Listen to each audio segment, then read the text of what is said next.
Spiritual ఆస్పిరెంట్కి స్వాగతం.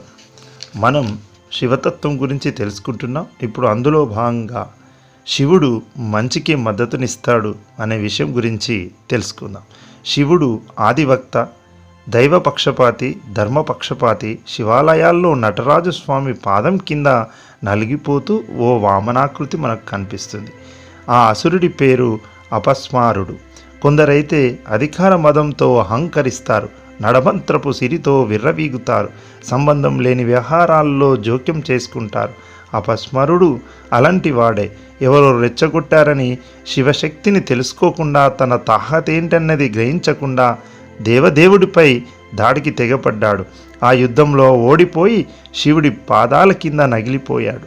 ప్రాణం పోదు, అలా అని స్పృహ రాదు. అదో విచిత్రమైనటువంటి దశ. యుగాంతాల వరకు అదే గతి. అపస్మారక స్థితి అనే మాట అలా వచ్చిందే అంటారు పెద్దలు. ఎప్పటికైనా సరే అజ్ఞానం అనేది జ్ఞానం పాదాల కింద నలిగిపోవలసిందే. ఈ విషయంలో ఎలాంటి మినాయింపులు లేవు. మహాబలవంతుడినని మినిసిపడుతున్న రావణ బ్రహ్మకే తప్పలేదు భంగపాటు.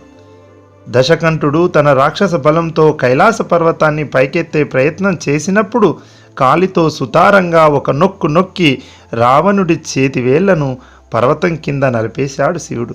ఆ దెబ్బకు 10 నెలలతో పెడబొబ్బలు పెట్టాడు పాలస్త్యుడు. చివరికి పిల్లనిచ్చిన మామకైనా అదే న్యాయమై. మహాయజ్ఞ సమయంలో అజ్ఞాన అహంకారాలతో విర్రవీగిన దక్ష ప్రజాపతిని కఠినంగానే శిక్షించాడు. వీరభద్రుణ్ణి సృష్టించి విధ్వంస రచన చేశాడు. ఎక్కడ మంచి చెడుల మధ్య పోరాటం జరిగినా శివుడు మంచి వైపే నిలబడతాడు, మంచినే గెలిపిస్తాడు. కురుక్షేత్ర సంగమంలోనూ కూడా పాండవుల పక్షాన నిలిచి కౌరవసేనను తుదముట్టించాడు. ఆ సంగతి తెలియక ఓ మహర్షి, నేను యుద్ధం చేస్తున్నప్పుడు అగ్నిలాంటి ఓ తేజస్సు నా బాణాల కంటే ముందే వెళ్ళేది, ప్రత్యర్థులను సంహరించేది ఎవరా మహానుభావుడు అని అడిగాడు అర్జునుడు వ్యాసుల వారిని. ఆయన సాక్షాత్తు పరమశివుడే అని వివరించాడు ఆ కృష్ణద్వైపాయనుడు. ఈ విధంగా దుష్ట శిక్షణ చేస్తూ శిష్టరక్షణ వైపు నిలబడ్డాడు. ఎక్కడైతే మంచి చెడుల మధ్య పోరాటం జరుగుతుందో అక్కడ మంచి వైపే నిలబడతాడు, ధర్మం వైపే నిలబడతాడు. ధర్మ సంస్థాపన కోసమే అనేక తన లీలలను చూపించాడు. ఇదండి శివతత్వంలో ఒక అంశం. ఈ అంశం మీకు నచ్చింది అనుకుంటాను. మా స్పిరిచువల్ ఆస్పిరెంట్ ఛానల్ని లైక్ చేయండి, షేర్ చేయండి, సబ్స్క్రైబ్ చేయండి.